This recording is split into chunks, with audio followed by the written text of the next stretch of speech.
I'm here today with a heart full of joy as I tell you a story that completely changed my life. My name is Omar Hassan, I'm 23 years old, and I now live in Toronto, Canada. But this story begins far from here, in Amman, Jordan, where I was born and raised. Amman is a busy city with narrow streets full of people, markets selling bread, spices, and grilled meat, and the sound of the call to prayer ringing out 5 times a day. My parents and I lived in a small apartment in a working-class neighborhood. The walls were so thin that I could hear neighbors talking, laughing, or arguing late into the night. The air always smelled like coffee and dust. Every morning I'd wake up to the sound of pots and pans as my mom made breakfast, bread, cheese, olives, and strong tea. I'm an only child, so all of my parents' hopes and dreams were on me. My dad, Hassan, is 48.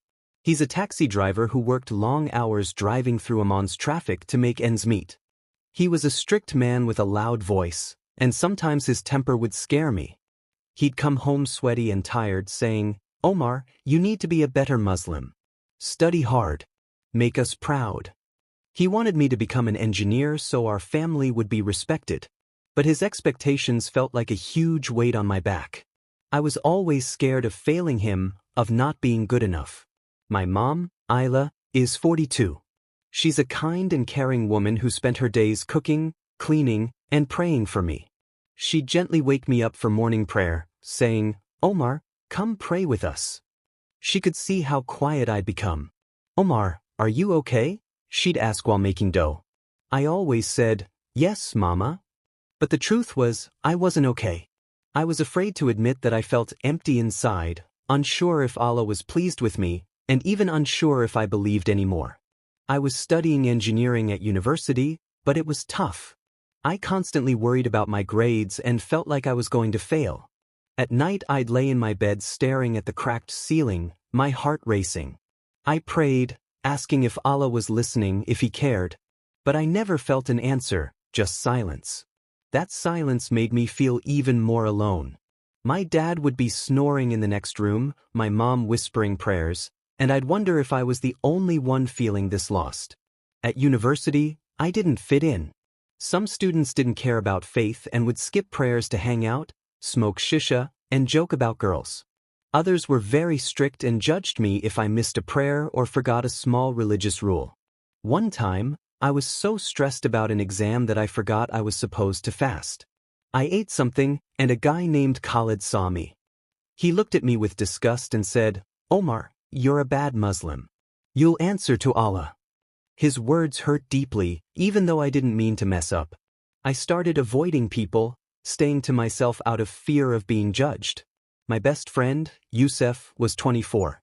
He was relaxed, didn't take religion too seriously, and always tried to make me laugh. We'd sit on the steps outside the engineering building, drinking soda, and he'd say, "Omar, chill. Allah isn't going to throw you in hell over one missed prayer." I'd smile, but his words didn't comfort me.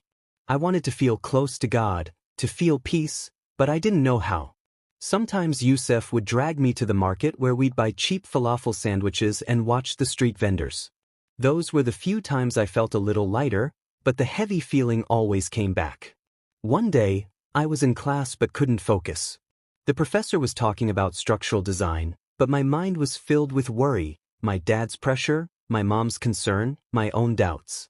A girl in my class named Mayim noticed. She was 21 and quiet.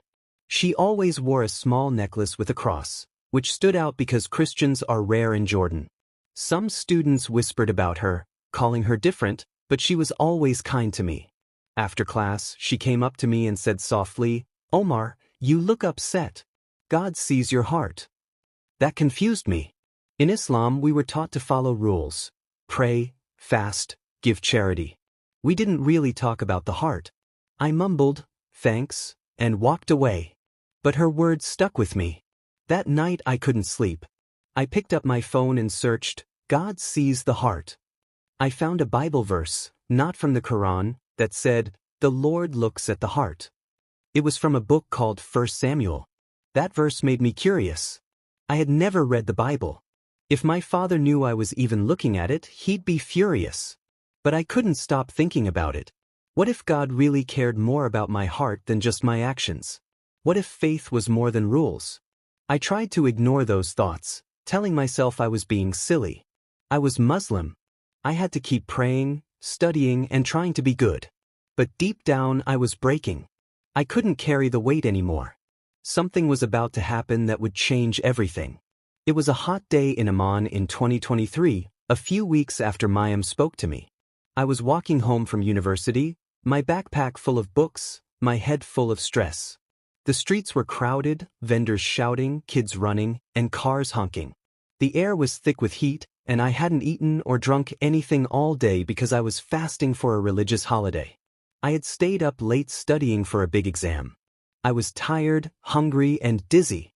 My father's voice echoed in my mind, "Omar, make us proud." I felt like I was failing everyone. My father, Allah, myself. My chest felt tight. My breathing got hard. I told myself, just make it home. But as I turned into a narrow street near the market, my vision blurred, and my legs gave out.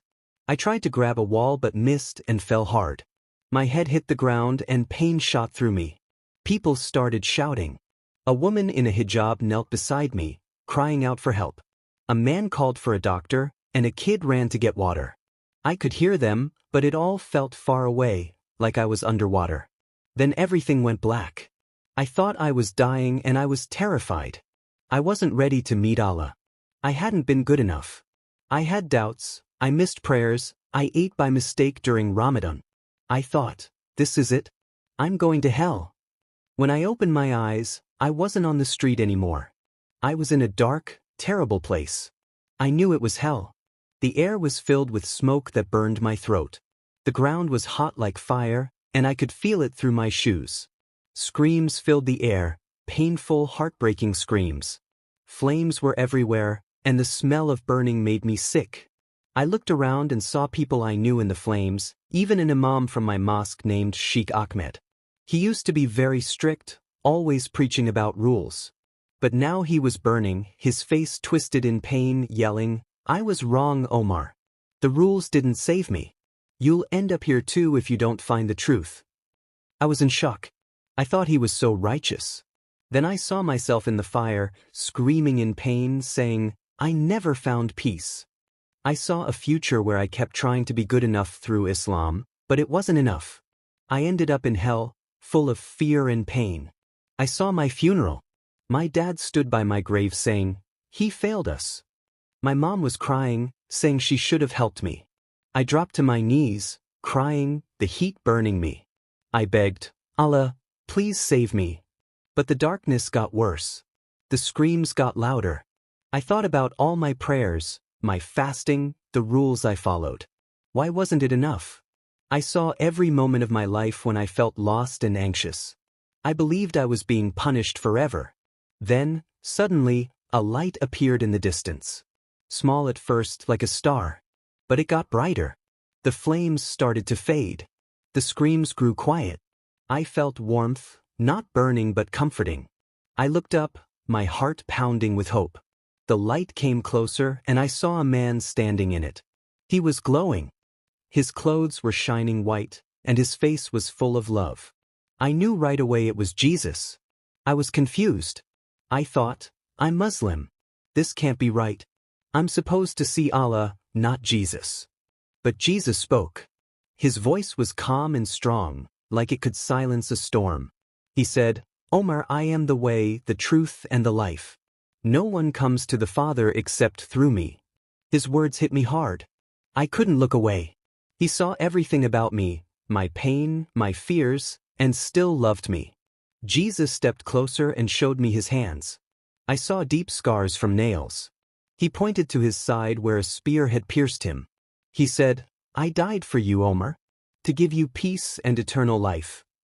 I began to cry, tears pouring down my cheeks as I felt a kind of love I had never known before. It wasn't like the love I tried to feel in my prayers to Allah. It was something alive, something real. It felt like this love was holding me up. Jesus reached out and took my hand, and suddenly, the darkness disappeared. We were standing in a beautiful garden. The grass under my feet was soft and green, a clear stream flowed nearby, catching the light like diamonds, and flowers of every color, red, yellow, blue, bloomed all around. The air smelled sweet like jasmine, and birds were singing such beautiful songs I wanted to stand there listening forever. Light surrounded us, golden and warm, and I felt so safe like nothing could hurt me anymore. Jesus walked beside me through the garden, and I saw a city ahead that looked like it was made of gold. Its gates sparkled like precious stones. He said, "This is heaven, Omar. There's no fear here, no pain, only joy." I saw people there, smiling and laughing, looking full of peace. One of them was my grandfather. He was a kind man who died when I was a child.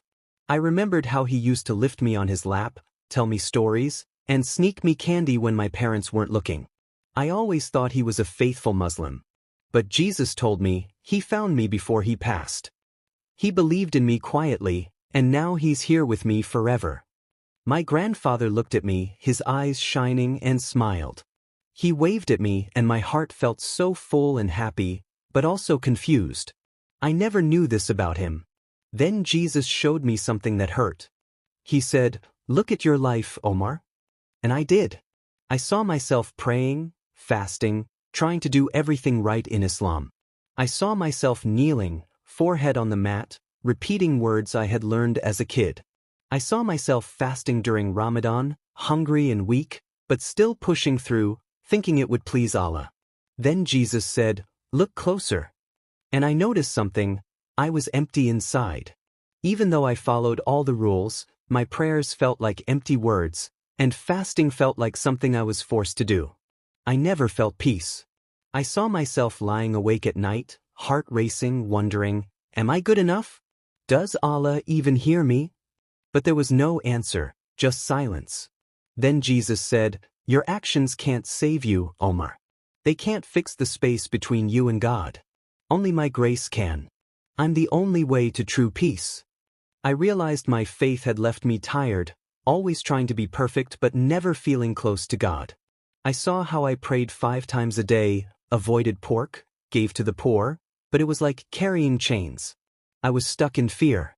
Jesus showed me how he died on the cross, how his blood washed away my sins, and how his love opened the way to God. I felt ashamed, but also deeply loved. He did this for me. Then he showed me 2 futures. In the first one, I stayed in Islam, still trying to earn paradise. I saw myself getting older, more anxious, more unsure. I collapsed again, this time for good, and ended up back in the flames. I saw my parents at my funeral. My father was cold and said, "He failed." My mother cried and whispered, "I should have helped him." My heart broke watching that. But then Jesus showed me another future. This time I followed him. I saw myself full of peace, no more fear, no more worry. I saw myself smiling, reading the Bible in a quiet room. I saw myself caring for my parents, talking to them about Jesus. I saw my father's face soften, my mother's eyes light up with hope. I saw myself at university, telling students about Jesus. They listened, some cried, some prayed. Jesus said, "This is the life I want for you, Omar. I love your family. I love your city. Go back and share my truth." I dropped to my knees, tears still flowing, and said, "But how? I'm Muslim. My family, my people, they'll hate me. They'll call me a traitor." Jesus placed his hand on my shoulder, and I felt a fire inside me, not a bad fire, but one that gave me courage. He said, "It won't be easy. They will call you names. Some will hurt you, but I'll be with you. I'll give you peace." Then he said words I'll never forget, "Come to me, all who are tired and burdened, and I will give you rest." His words gave me hope, like a heavy load had been lifted. I felt free, like I could finally breathe. I looked at him, my heart full, and said, "I'll follow you, Jesus. I want this peace. I want this life." He smiled, and the light around us became even brighter. I saw the garden again, the stream, the flowers, and I knew I'd never forget it. Jesus said, "Go back, Omar. Be my light in the darkness." I nodded, willing to do whatever he asked, even if it cost me everything. I had seen hell. I had seen heaven. And I had seen the truth. Jesus was the only way, and I was ready. I woke up in a hospital room in Imam. Machines were beeping around me. My head ached, and my body felt weak, like I'd been asleep for days. The light above me was too bright. I opened my eyes slowly and saw my mother, Isla, sitting by my bed. Her face was pale, and her eyes were swollen from crying. She held my hand so tightly it hurt a little. When she saw I was awake, she gasped, "Omar, you're awake. Thank God." She started crying again, but this time with joy. She kissed my forehead, her hands shaking. I tried to sit up, but my head spun, so I lay back down.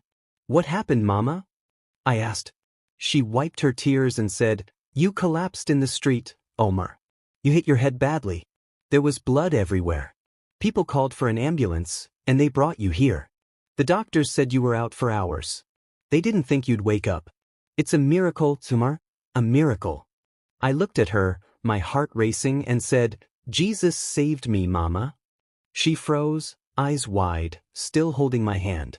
"What do you mean, Omar?" she asked, her voice trembling. "You were calling for Allah when you fell. That's what people said." I took a breath, my throat dry, and began telling her everything, how I saw hell, how I saw myself burning, how my anxiety was like fire, how the Imam screamed that the rules didn't save him.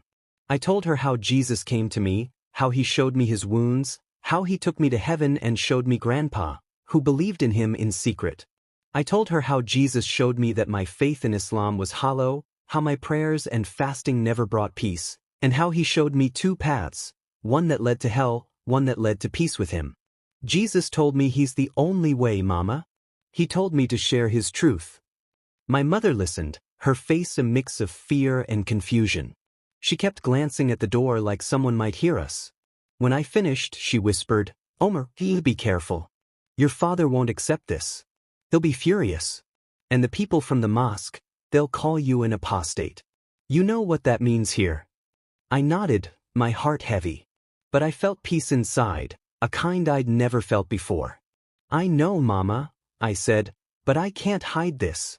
It's the truth." Just then my father, Hassan, walked in. He had been talking to a doctor and caught the last part of what I said. His face turned red, his eyes narrowed. "What are you saying, Omar?" he shouted. "Jesus? Apostate? What nonsense is this?" His voice was so loud that a nurse peeked into the room. I tried to speak, my voice shaky. "Papa, I saw hell. I saw myself there. Jesus came to me. He showed me the truth. He's the only way." My father slammed his hand on the wall, making me jump. "You're sick," he yelled. "You hit your head. Now you're confused. You're Muslim, Omar. We raised you that way. Stop this before you shame our family." My mother started crying again, covering her face. "Please, Hassan," she begged. "He just woke up. Let him rest." But my father looked at me, his voice cold. "Forget this nonsense, Omar. I won't let you destroy our family." He stormed out, leaving me and my mother in silence. A few days later, I was discharged. Back at our small apartment, everything felt different. The walls seemed tighter. The air felt heavy. I started reading the Bible on my phone, hiding it from my parents. I'd lock the door, sit on my bed and read about Jesus. His words, his love, his miracles. Each word filled something in me. I'd whisper prayers to him, asking for strength. I felt him near me, like a friend who never left. But I had to be cautious. My father was watching. He noticed every little change. I stopped going to the mosque, saying I was tired from studying, but he didn't believe me. "What's wrong with you, Omar?" he asked. "You used to pray with us. Now you're always in your room." I'd look down and mumble, "I'm just tired, Papa." But he stared at me with hard eyes, like he knew I was hiding something. My mother noticed too, but stayed quiet. She just looked at me with worry while she cooked or cleaned. One day, I messaged Miriam, a Christian classmate. I needed someone to talk to. We met at a park near school, a quiet spot with benches and kids playing. I got there early and sat, watching boys play soccer. Miriam arrived, her small cross necklace catching the sunlight. She smiled and said, "You look better, Omar." I told her everything. My collapse, the vision, how Jesus came to me, and how I wanted to follow him but was scared. She smiled and said, "That's amazing, Omar. Jesus called you just like he called me. My family didn't talk to me for months, but Jesus gave me strength, and he'll give you strength too." She pulled a small Bible from her bag. "Keep reading this. And keep praying. Jesus will lead you." I thanked her. It felt good to have someone who understood. Things at home got harder. My father became more suspicious. "Why don't you pray anymore? Why do you act so different?" he asked one night. He looked at me like I was someone else. One evening, I left my phone on my bed and went to wash my face. My father entered my room and saw my screen. I had left a Christian app open. He was waiting when I returned. His hands shook with anger. "What is this, Omar?" he shouted, holding up my phone. "A Christian app? Are you turning away from Islam? Do you want to destroy our family?"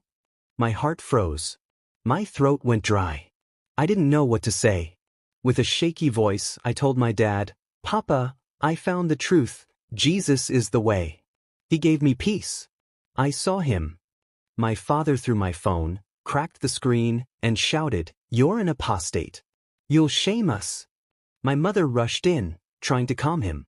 "Hassan, stop. He's our son," she pleaded. But he looked at me coldly. "You're not my son if you keep this up," and walked out. Shaking, I sat on my bed, tears falling.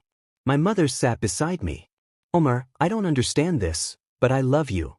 Your father's angry. People are already talking." I said, "I can't turn from Jesus. He's the truth." She nodded tearfully and hugged me.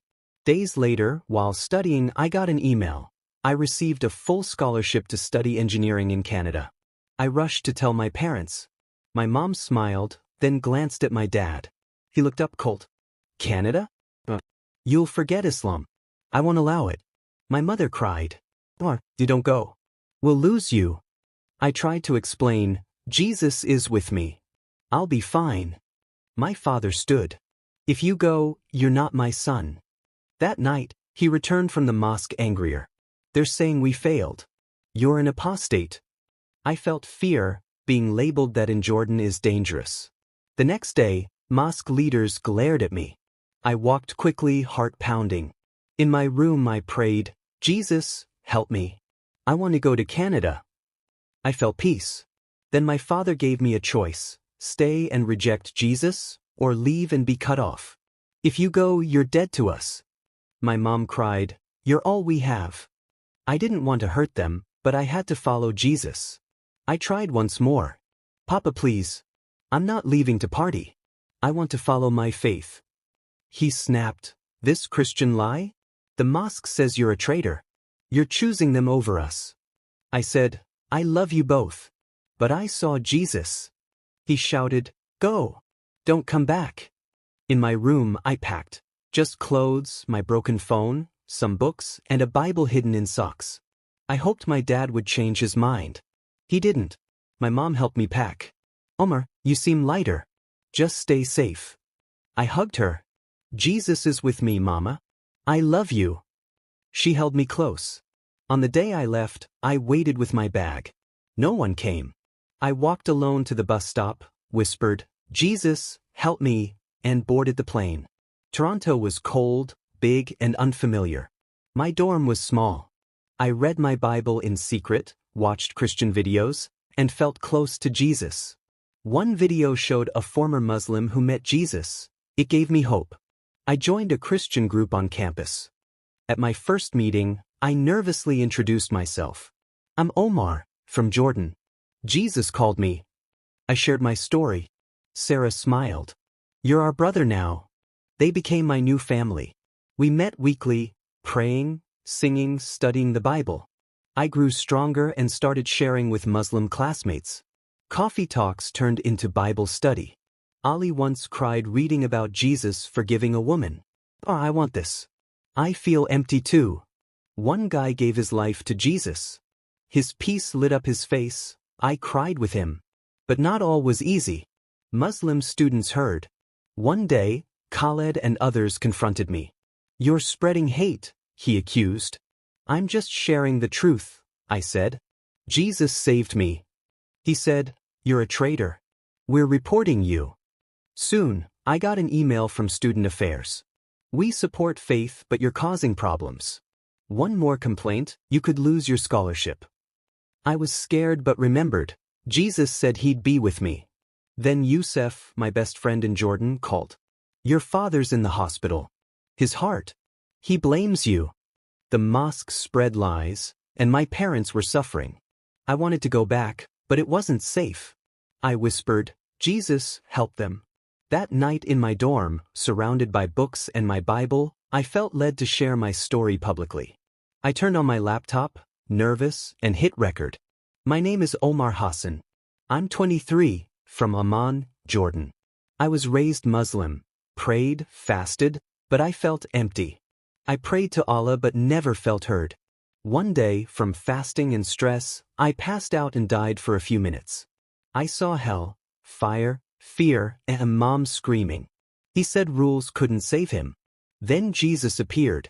His light pushed the darkness away. He showed his scars. I died for you, Omar, he said. He showed me heaven, rivers, gold streets, my grandfather, who had believed in secret. Jesus said, only my grace can save. I'm the way. I saw two futures, one in hell, the other free with Jesus. I chose him. I continued, my dad called me an apostate. I got a scholarship to Canada. Here I found peace, Christian friends, a Bible group. Ali gave his life to Jesus. But I was reported. The university warned me. I was scared but won't stop. Back home, my father's still angry. But I pray they find Jesus. I ended with a prayer. Jesus, touch every heart watching this. Heal my father. Help others find you. Amen. Then I said, will I reconcile with my father? I don't know. But I trust Jesus. Share your story, I'd love to hear it. I posted the video. Moments later, my phone buzzed. Maya messaged from Jordan. People are hearing your story. They're curious. But be careful. The mosque is still watching. My heart was full, grateful, but still praying. Jesus, protect my family. Use me to lead others to you. And again I felt his peace.